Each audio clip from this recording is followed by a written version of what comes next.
Hey Craftsman crew and other viewers, got another one coming at you today, volume 8 of Yarns by the Craftsman. This one is another request. It was requested by my son Bailey. We call him Bay. So this one's for you, Bay. This one is back about 13 years ago when my son was 11. I decided I was going to take my wife and son on a trip around the Cabot Trail. And I don't know how many of you people know, only my closest friends probably, but and family know that I am not scared of much, but I'm petrified of heights. So, mountain, petrified of heights, this ain't gonna end well. we were on our way down through Cape Breton, and we got coming up towards the Cabot Trail there, and it was an overcast day, so we got to the base of Old Smokey. I guess a lot of people told me afterwards that we done it backwards. We went up Old Smokey instead of coming down. But we got to the base of Old Smokey, and the road disappeared up into the fog. And I was like, looked at Annette and said, we gotta drive the whole way up through there? But anyway, it was quite funny because, like I say, my son was 11 years old, and I done the math, and I had been on a trip around the Cabot Trail with my parents when I was around 11-year-old, so it was pretty ironic that he was getting to see it at around the same age that I had seen it, so, and witnessed the same things. But anyway, we started going up, and I was so nervous to be out on the edge towards the water there that I was hugging the yellow line, and there was this family coming down the other side there, and I was pushing them over towards the rock ledge on the other side of his car. So anyway, I don't know what he was saying, but he looked pretty scared or angered there at me, and you could tell he was muffling something, so I imagine he had some choice words for me coming, pushing him over towards the rock wall there. But anyways, so we got going up Old Smokey there, and I had just bought the vehicle we were in. It was an old Chevy Lumina van there. I had just bought it like 2 days before that and hadn't really had a chance to test it out. It was a second-hand vehicle, of course. And anyway, we get down there, and as we were coming up over Old Smokey, like I just had it in drive and started to overheat a bit because it was too much on the engine in drive. I should have hit a gear down, I guess, but we got up and we stopped, and there was like an outlook place there, so I said, well, I'll stop and let the van cool down a bit. And Annette and Bailey got out, and it was windy that day, and Annette wanted to take some pictures and things, and Bailey was out there with her, and I was so stressed out about them fellers being outdoors. I was saying, you guys get your tails back in here. I said, you guys are gonna blow off the side of this mountain and kill yourself. So anyway, they was laughing and giggling at me there that I was so stressed out. So anyway, yeah, they got back in the van and we started up again, and man, I was just constantly, like, I was just freaking right out. I had my hands gripping the wheel, and I was like cursing and swearing and all this, and like them fellers was just laughing to kill themselves. So anyway, we were going along, and about halfway up around the trail, there was this lady hitchhiking, and so Annette said, oh, what a sin, you should have stopped and picked her up. And I said, if she's stupid enough to hitchhike around a mountain, I said, if she can look out for her own self, I ain't stopping for nothing. So anyway, so that was fine. That was just one of the little funny highlights. So as we were going along, I noticed there that we were starting to get low on gasoline.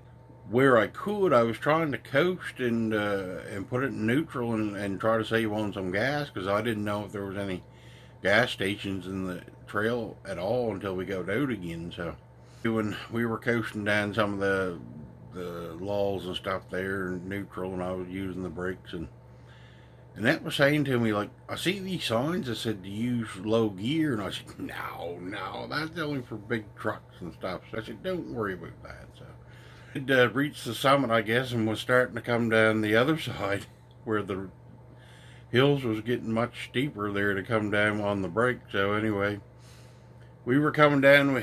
We were headed towards this sharp turn, and all you could see out over the rail was just clouds. I kept on commenting on things like that. It's like, why would you put a road right on the edge of the cliff? Like, this mountain is like miles wide. Why wouldn't you put the road in farther? So anyway, and them guys was all laughing at me, like getting a big old kick out of it.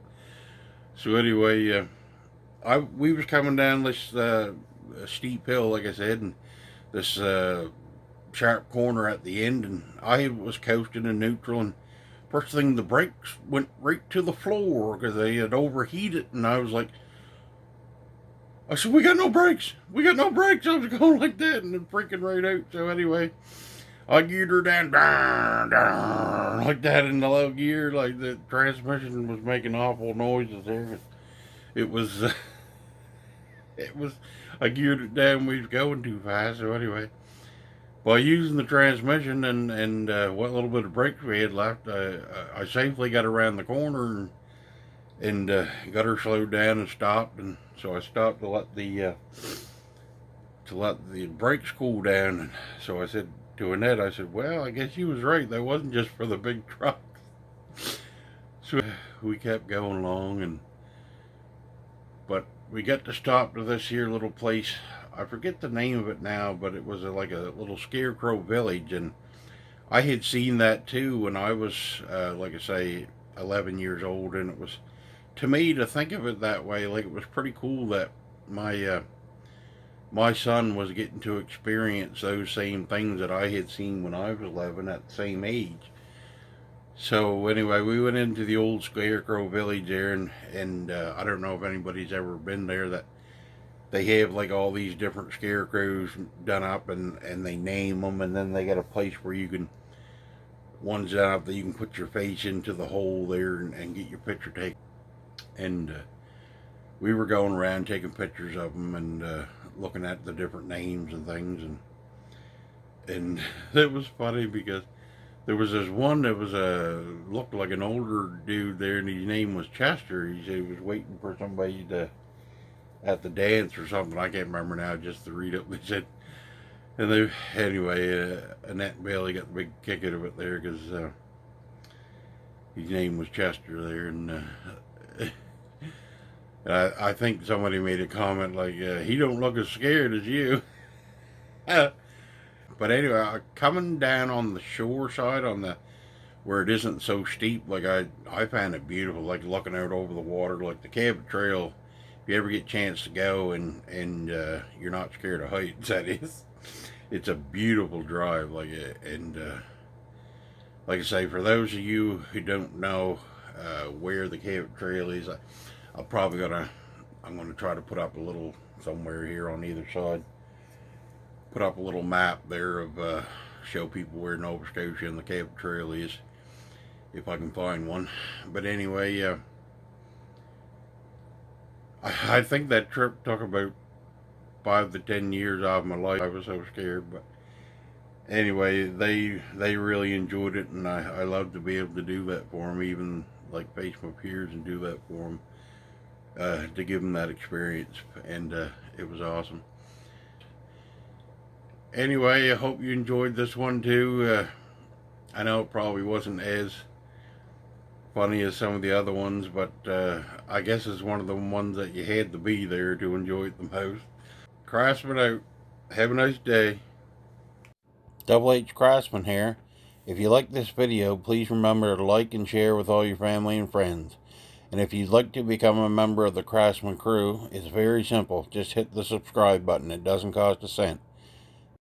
Remember, if you can't laugh with me, laugh at me. But keep laughing. Craftsman out. Have a nice day.